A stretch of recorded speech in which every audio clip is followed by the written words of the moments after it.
Marcus Johnson had just finished mowing the front lawn of his own home when three police cars came screaming down the quiet street.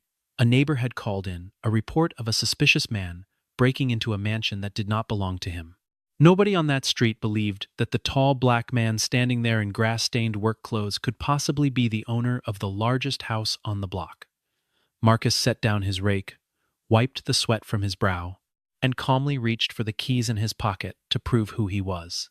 Even as he produced his identification and the deed to the property, the officers moved forward and forced his hands behind his back, snapping cold metal cuffs around his wrists on the very steps of his own porch. For a moment it seemed the humiliation would simply end there. Another quiet injustice swallowed by an ordinary afternoon.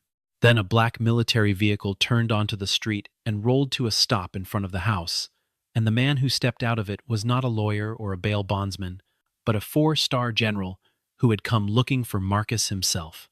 6 months earlier, nobody on Maple Ridge Lane knew much about the quiet man who lived at number 14. Marcus had moved into the neighborhood a little over 2 years before, purchasing the large brick colonial with the wraparound porch using savings he had built over more than 25 years of military service. He kept to himself, waking before dawn out of habit, tending his garden with the same discipline he had once used to keep a forward operating base running on schedule. He fixed his own gutters, repaired his own fence, and mowed his own lawn every single Saturday, refusing the landscaping services that most of his wealthier neighbors used without a second thought. When an elderly widow 2 doors down needed her driveway shoveled after a snowstorm, Marcus was there before sunrise with a shovel and a thermos of coffee, never mentioning it again afterward. He was polite when spoken to, but he rarely volunteered information about himself, and something about his reserve made people curious in a way that was not always kind. Marcus never spoke about his military career unless directly asked, and even then his answers were brief and modest, giving away almost nothing of what he had actually done. Most of his neighbors simply assumed he worked some ordinary job downtown, perhaps in logistics or maintenance, since he was always dressed in plain clothes and drove an unremarkable gray pickup truck. None of them knew that inside his home, in a small study he rarely showed to visitors, hung photographs of men in uniform, standing in deserts and mountains, alongside medals that told a story none of them would have guessed. In his garage, folded neatly and displayed with quiet pride, was an American flag that had once flown over a base where he had commanded soldiers through some of the most dangerous years of his life. He kept it there, out of the front yard, not from shame, but from a lifelong instinct toward humility, a soldier's understanding that true honor rarely needs to be announced. To Marcus, dignity was not something you displayed for others to see. It was something you carried quietly, the way he had always carried his duty. Marcus had grown up in a small town in Ohio, raised by a mother who worked double shifts at a diner, and a father who had himself served 2 decades in uniform before an injury forced him into early retirement. From an early age, Marcus understood that respect was something earned through action rather than words, a lesson his father repeated so often it eventually became less a piece of advice and more a part of who Marcus simply was. He enlisted the summer after finishing high school, choosing discipline and purpose over the uncertainty of a future he could not yet picture for himself. Over the following decades, he rose steadily through the ranks, not through ambition for its own sake, but because the men and women around him kept placing their trust in his judgment during moments when judgment mattered most. He served in postings that took him far from home for months and sometimes years at a time, missing birthdays, holidays, and the quiet, ordinary milestones that other families took for granted. By the time he finally hung up his uniform for good, Marcus had given more of his life to service than most people ever gave to anything at all, and he carried that history into retirement the same way he carried everything else, quietly and without complaint. Not everyone on the street returned his quiet courtesy with the same respect. A retired accountant across the road often watched Marcus work in his yard with a suspicious squint, muttering to his wife that something about the man seemed off, though he could never quite explain what he meant. A young couple who had moved in the previous spring crossed the street whenever they saw him approaching, offering only stiff nods instead of the friendly hellos they gave to other neighbors. Marcus noticed these things, of course. A man who had spent decades reading the mood of a room did not miss suspicion when it was aimed at him.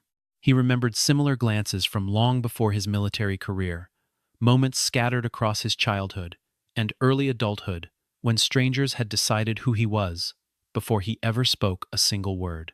Those experiences had taught him early that reacting with anger rarely changed anything, and that the people most convinced of their own judgment were usually the hardest to persuade otherwise through argument alone.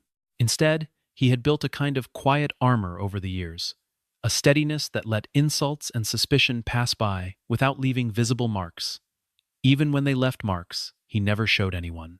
It was not indifference, it was survival, refined over decades into something close to grace. He had hoped, moving into a neighborhood like Maple Ridge Lane, that perhaps this chapter of his life might be different, that a man in his 50s with a well-kept home and a peaceful routine might finally be judged simply for what he did, rather than how he looked doing it. He said nothing about it, choosing instead to keep mowing his lawn, keep repairing his fence, and keep waving politely at those who would not wave back. It was a small, private test of patience that Marcus had faced many times before in many different forms, and he had long ago decided that dignity meant refusing to let other people's fear change who he was. Still, an undercurrent of unease had been building on Maple Ridge Lane for months, waiting only for the right spark. That spark arrived on a bright Saturday morning when Diane Carver, who had moved into the house next door only 3 weeks earlier, watched Marcus through her kitchen window as he worked in his front yard. She had never spoken to him beyond a brief introduction at her housewarming, where he had politely declined her invitation to stay for cake, and in the weeks since she had built an entire story in her mind about who he might be. She saw a large man in worn clothing moving confidently around a house she assumed was far too grand for someone like him, and rather than asking a simple question, she reached for her phone and dialed the police. She described what she saw as a suspicious individual who appeared to be attempting to break into a home, careful to mention every detail that painted Marcus as a stranger rather than a resident. Diane hung up the phone, feeling as though she had done her civic duty, never once considering that she might be setting off a chain of events that would humiliate an innocent man in front of his own house. Within minutes, the first patrol car was already turning onto Maple Ridge Lane. Officer Ray Dobbins arrived first, followed closely by 2 more cruisers, their lights flashing against the quiet suburban houses as neighbors began stepping onto their porches to watch.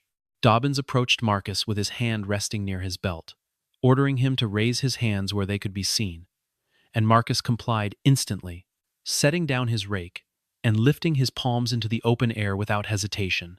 He spoke in a calm, even voice, the same tone he had once used to steady young soldiers under fire, and told the officers plainly that this was his home and he had lived there for more than 2 years.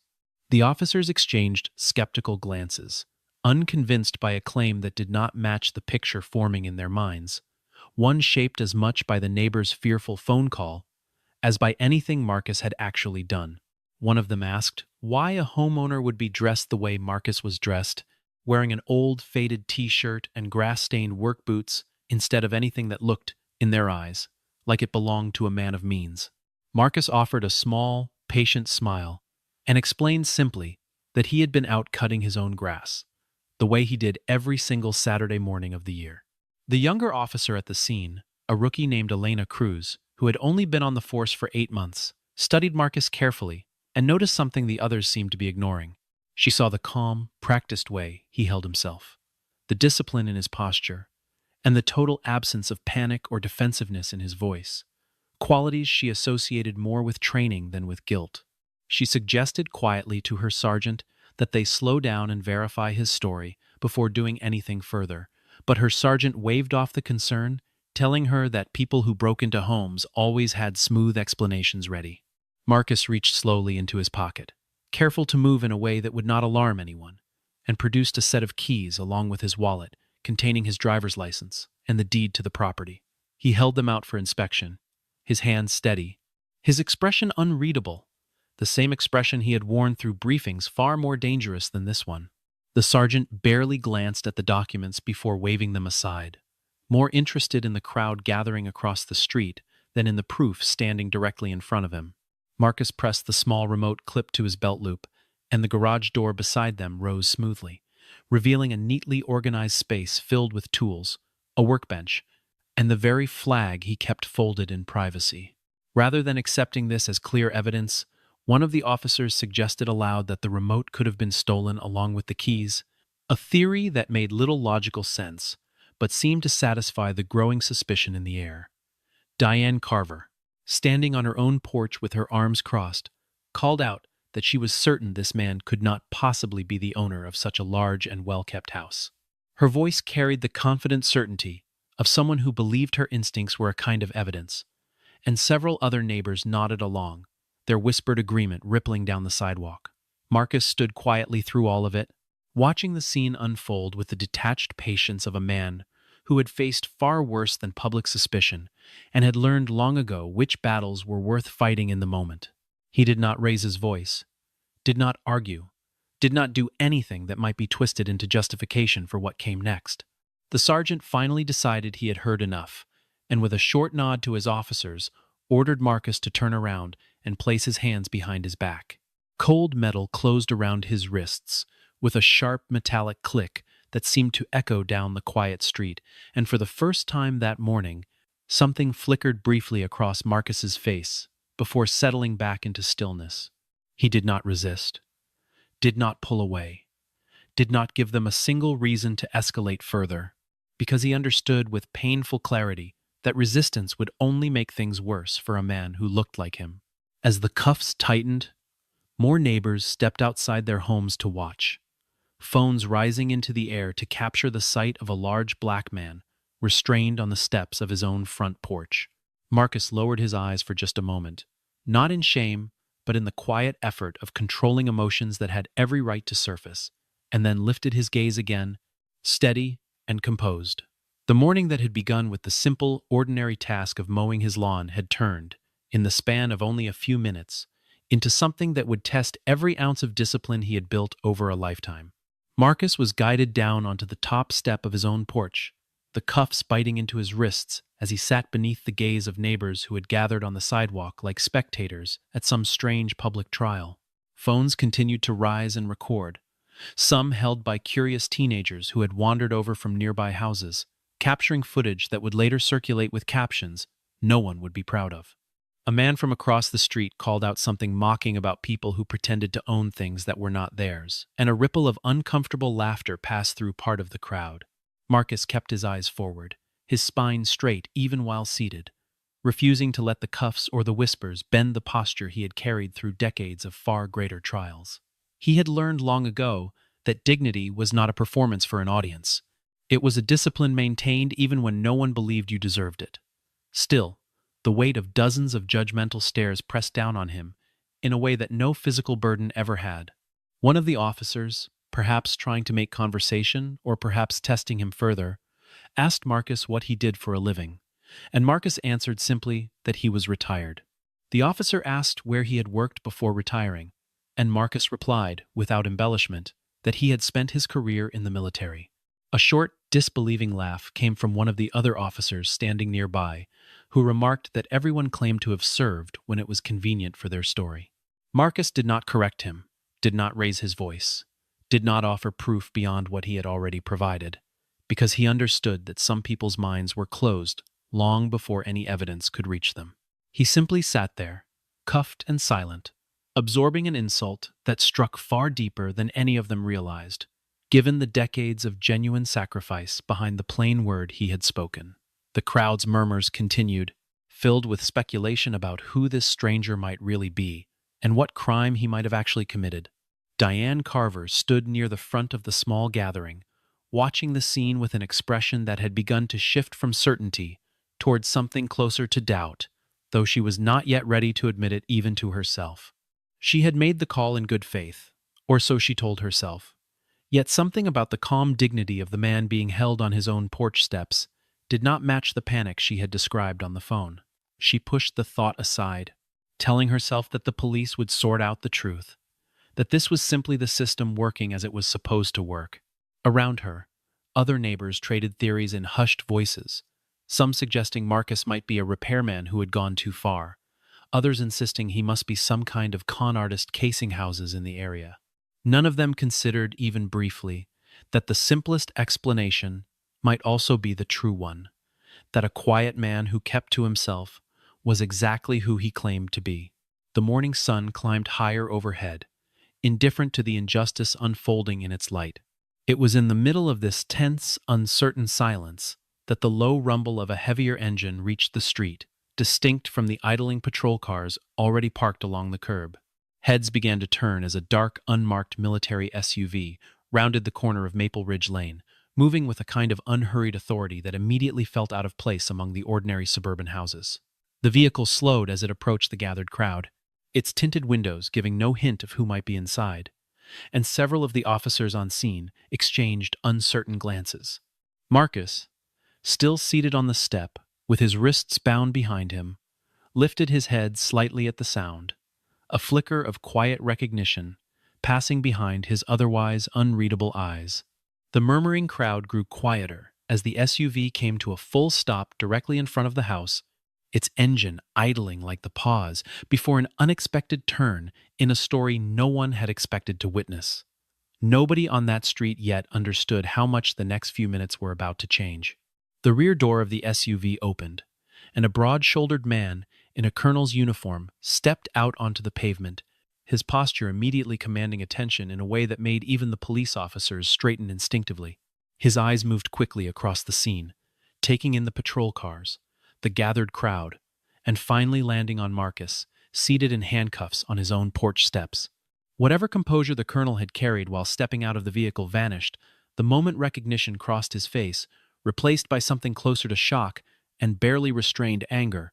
He strode forward without hesitation, his voice cutting through the murmuring crowd as he demanded to know who had given the order to restrain this particular man.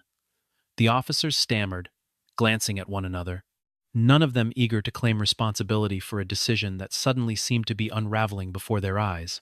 Diane Carver felt something cold settle in her stomach as she watched the colonel's reaction, a growing sense that she had badly misjudged the situation she had set into motion.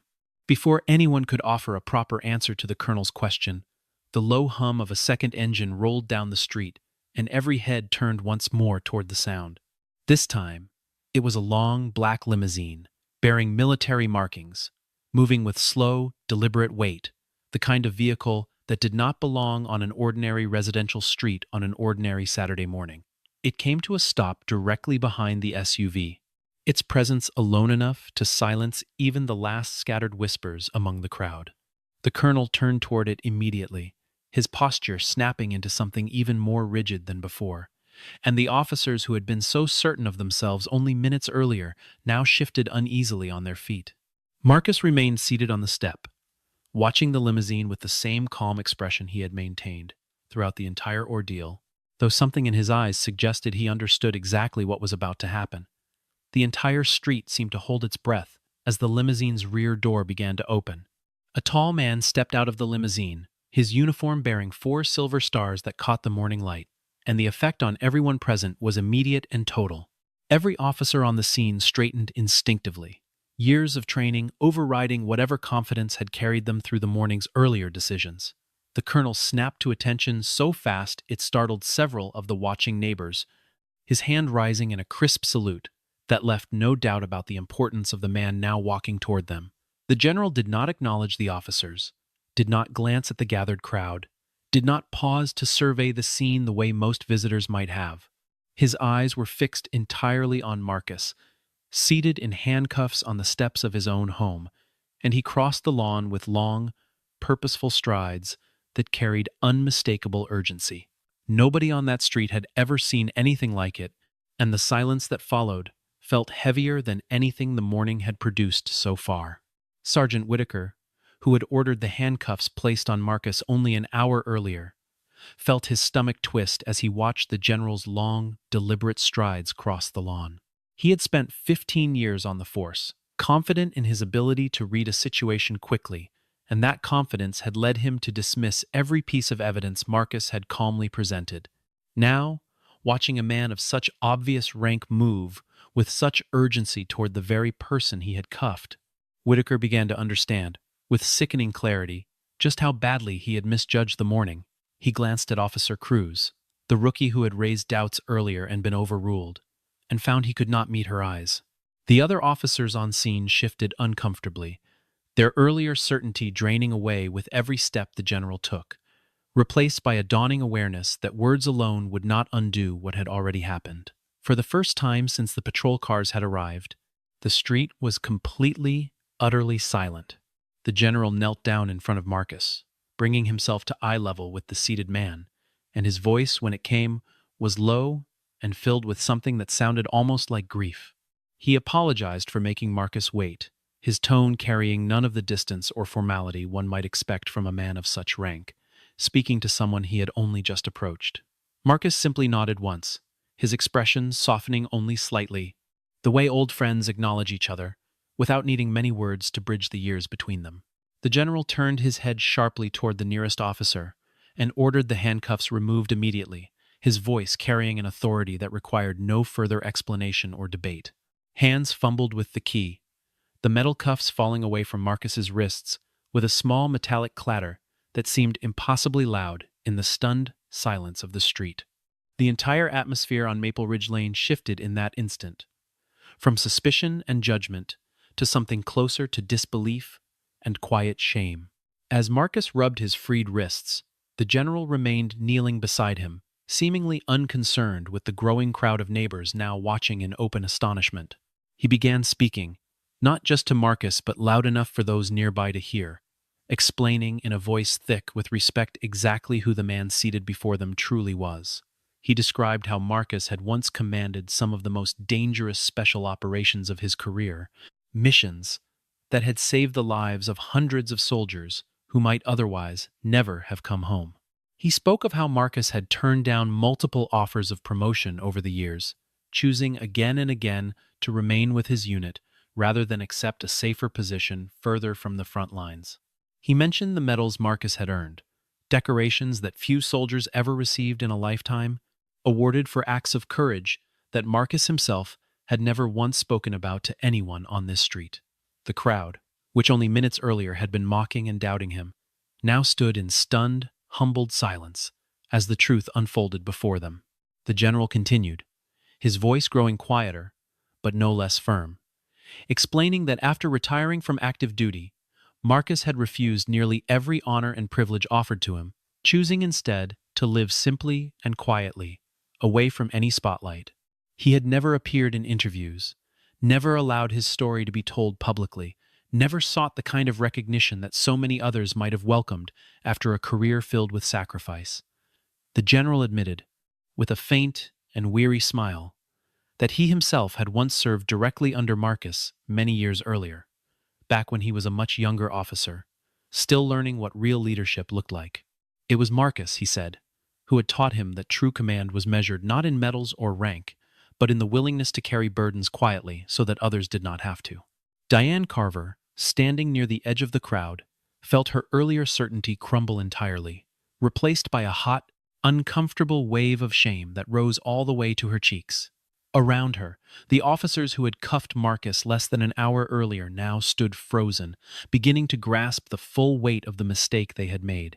The general went on to describe a mission from many years earlier, one he said he still thought about often, when a convoy under his command had been ambushed in rugged terrain far from any hope of quick rescue. It was Marcus, then leading a small special operations unit, who had guided the wounded and the frightened through hours of chaos, refusing to leave until every last soldier had been accounted for and brought to safety. 3 men owed their lives directly to decisions Marcus made that night, decisions that could easily have cost him his own life instead. The general's voice caught slightly as he spoke of it, the memory clearly still vivid, despite the years that had passed since it happened. He said that he had carried the lesson of that night with him through every promotion that followed, understanding that real leadership meant staying when staying was hardest, not simply giving orders from somewhere safe. Listening to the story, several of the officers who had been so quick to doubt Marcus now found themselves unable to look away, humbled by a version of the man they thought they already understood. In the hours that followed, the local police department launched an internal review of everything that had happened that morning, starting with the footage captured by security cameras mounted along the street. Diane Carver's own neighbor, 2 houses down, had a camera angled toward the road, and its recording showed Marcus driving into his own driveway at 7 in the morning, exactly as he did every single day. Property records were pulled and confirmed within minutes that Marcus Johnson had owned the house at number 14 Maple Ridge Lane for more than 2 years, with no irregularities of any kind attached to the deed. Investigators noted that the original call, reporting a suspicious break-in, had been based entirely on assumption, with no actual evidence of wrongdoing ever offered by the caller. Several officers admitted, when questioned individually, that they had dismissed Marcus's calm explanations and physical proof almost immediately, influenced more by his appearance than by anything he had actually said or shown them. The department's Internal Affairs Division opened a formal case, and for the first time that day, questions began shifting away from Marcus and toward the decisions that had led to his humiliation. Diane Carver found herself unable to shake the memory of Marcus's calm, steady face as he sat cuffed on his own porch, a memory that grew heavier with every hour that passed. She had believed, in the moment, that she was protecting her new neighborhood, yet she now understood that her fear had been built on nothing more than the color of a man's skin and the clothes he happened to be wearing. Word of what had happened spread quickly along Maple Ridge Lane, carried from porch to porch by neighbors who had witnessed the scene themselves or heard about it from those who had. Some expressed genuine regret, admitting quietly to one another that they too had assumed the worst without ever bothering to ask a single question. Others remained defensive, insisting that anyone would have done the same thing given the circumstances, though their voices carried less conviction than they had that morning. Beneath all the shifting reactions, one truth remained unchanged. A man who had spent his entire career protecting others had been treated as a threat by the very community he had quietly chosen to call home. News of the incident reached local reporters within a day, and by the following morning, the story of a decorated veteran handcuffed outside his own house had spread well beyond the boundaries of the neighborhood. The police chief personally traveled to Maple Ridge Lane to speak with Marcus, arriving without cameras or fanfare, choosing instead a quiet, private conversation on the same porch where the humiliation had taken place. He offered a formal apology on behalf of the department, acknowledging that the officers involved had failed to follow proper procedure and had allowed assumption to override basic investigation. Marcus listened patiently, his expression calm as always, and thanked the chief for coming in person rather than sending a written statement through some distant office. The military, for its part, released a brief but firm confirmation of Marcus's service record, verifying every detail the general had spoken aloud on the lawn that morning. Across the neighborhood, several residents who had recorded mocking videos during the incident quietly deleted the footage from their phones, unable to look at it any longer, without feeling the sharp sting of their own judgment. In the days that followed, a handful of veterans from the surrounding area began arriving at Marcus's door, some driving hours simply to shake his hand and thank him for a service they had only just learned the full extent of. Marcus welcomed each of them with the same quiet humility he had shown throughout the entire ordeal, offering coffee and conversation rather than any grand statements about what he had endured. He refused every opportunity to criticize the officers involved by name, declining interview requests from reporters eager to turn his story into a spectacle of outrage. When one journalist pressed him for a strong statement condemning the police department, Marcus simply replied that honor did not require applause and that he had never done what he did in life for recognition. His restraint surprised many who expected anger, yet those who knew him, even briefly, understood that this composure was simply who Marcus had always been. It was not the absence of pain, but the presence of a discipline built over decades of choosing dignity over vengeance. Among the veterans who came to visit was a man named Walter Higgins, gray-haired and walking with a slight limp, who had served under Marcus decades earlier, during the same mission the general had described at the community meeting. Walter stood on the porch for a long moment before he could speak, finally telling Marcus in a voice thick with emotion that he had a daughter now, grown and married with children of her own, none of whom would exist if Marcus had not carried him out of that ravine so many years before. Marcus invited him inside, and the two men sat for hours over coffee, trading quiet memories that neither had spoken aloud in years, memories that belonged only to the small circle of people who had lived through them together. Walter admitted that he had followed news of the story online, and that seeing his old commander humiliated on his own porch had filled him with a rage he had not expected to feel so many years after retiring himself. Marcus listened patiently, and when Walter finished, he simply said that anger was a fair response, but that he had learned long ago it was rarely the response that changed anything for the better. Walter left that evening with a promise to return, and he did, becoming one of several old friends who found their way back into Marcus's quiet life in the weeks that followed. A community meeting was organized within the week, held in the modest gymnasium of the local elementary school, drawing a crowd far larger than anyone had anticipated. Police representatives stood before the room and openly admitted that their procedures had failed that morning, acknowledging gaps in training that had allowed bias to shape decisions meant to be based on evidence alone. They announced the introduction of a new training program focused specifically on recognizing and correcting unconscious assumptions, a response they hoped would prevent similar incidents from happening to others in the future. Diane Carver stood near the back of the room for most of the meeting, gathering her courage before finally walking to the front to speak in front of everyone present. Her voice trembled as she apologized directly to Marcus, admitting that her fear had come from nothing more than appearance and assumption, and that she deeply regretted the pain her phone call had caused. Marcus rose from his seat, walked toward her, and accepted her apology with a simple nod, telling her quietly that he held no anger toward her, only a hope that she had learned something lasting from the experience. The room fell silent as Marcus turned to address the gathered crowd, his voice steady and unhurried, carrying the same calm authority that had once guided soldiers through impossible situations. He told them that what mattered most was not assigning blame to any single person, but understanding what the entire community could learn from a morning that never should have happened. He reminded them that judgment based on appearance was an old and familiar wound, one that had shaped his own life in ways most of the people in that room could never fully understand. Yet he also spoke of hope, explaining that real change did not come from punishment alone, but from people choosing, again and again, to see one another more clearly.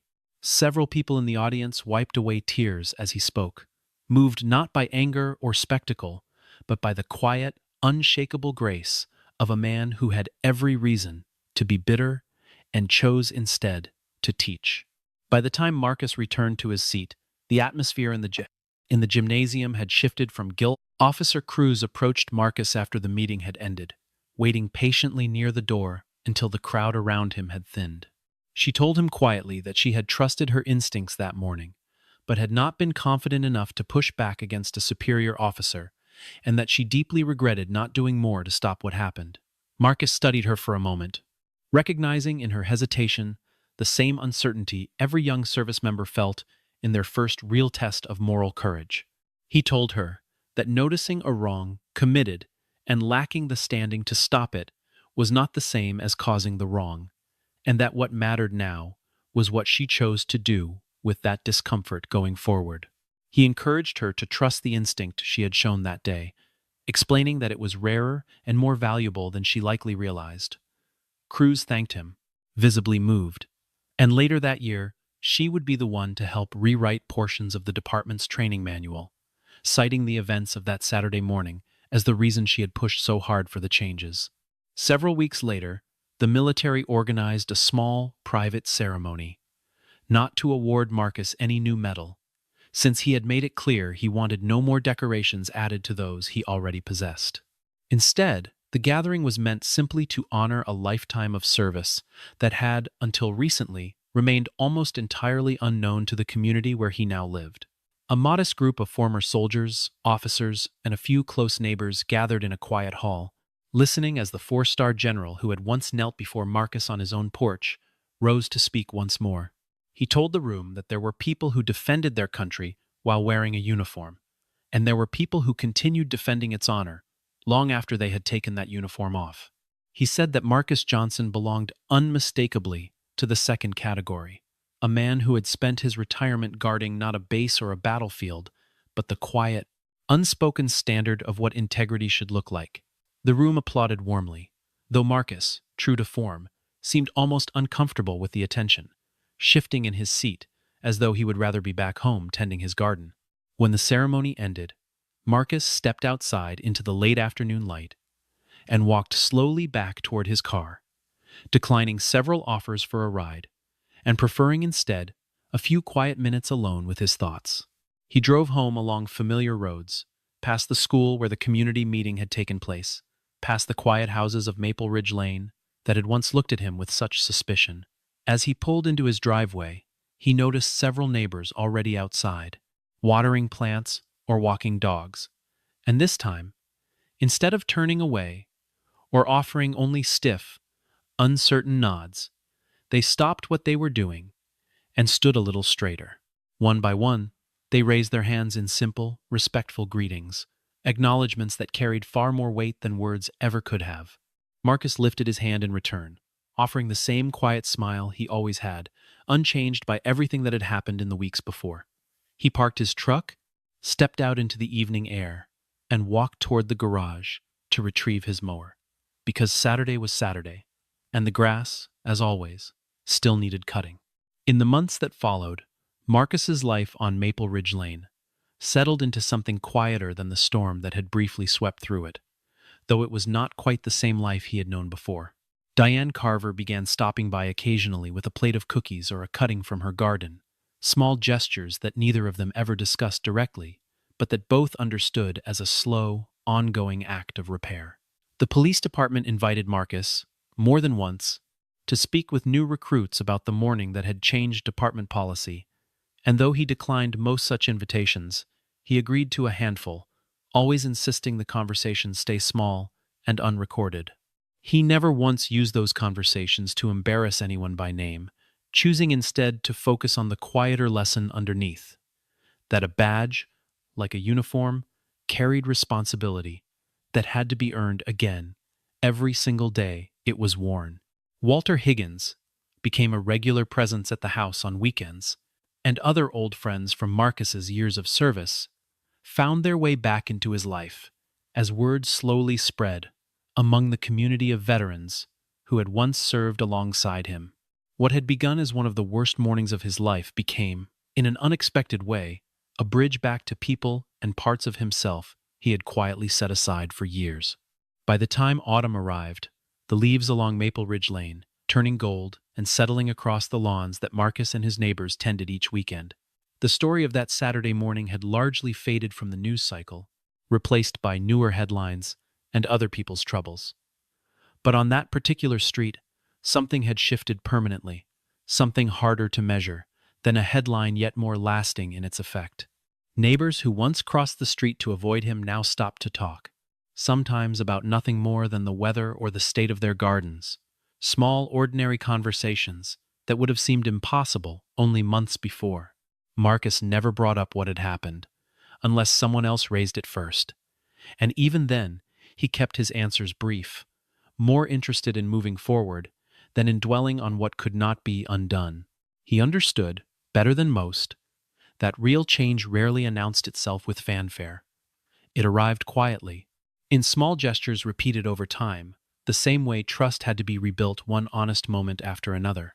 And so he kept mowing his lawn each Saturday morning, kept waving to every neighbor whether they waved back or not, kept living the same disciplined, unassuming life he always had, trusting that the truth of who a person is eventually finds its way into the light, even when the world is slow to see it.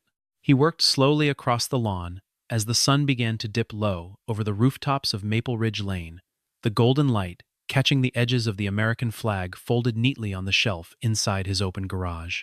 Diane Carver watched from her porch for a moment, no longer with suspicion, but with something closer to quiet respect, before turning back inside her own home without another word needed between them. The street grew calm in the fading light, filled with the ordinary sounds of evening settling over an ordinary neighborhood, the hum of the mower slowly falling silent as Marcus finished his work. He stood for a moment in his own yard, looking out at the houses around him, at the people who now saw him differently than they had only weeks before. It was not applause he had ever wanted, and it was not applause he received now, only a quiet, steady acknowledgement that had taken far too long to arrive. As twilight settled fully over the street, the flag in his garage stirred gently in the evening breeze, a small and steady reminder that true honor asks for nothing, and yet, in the end, it always finds a way to be seen.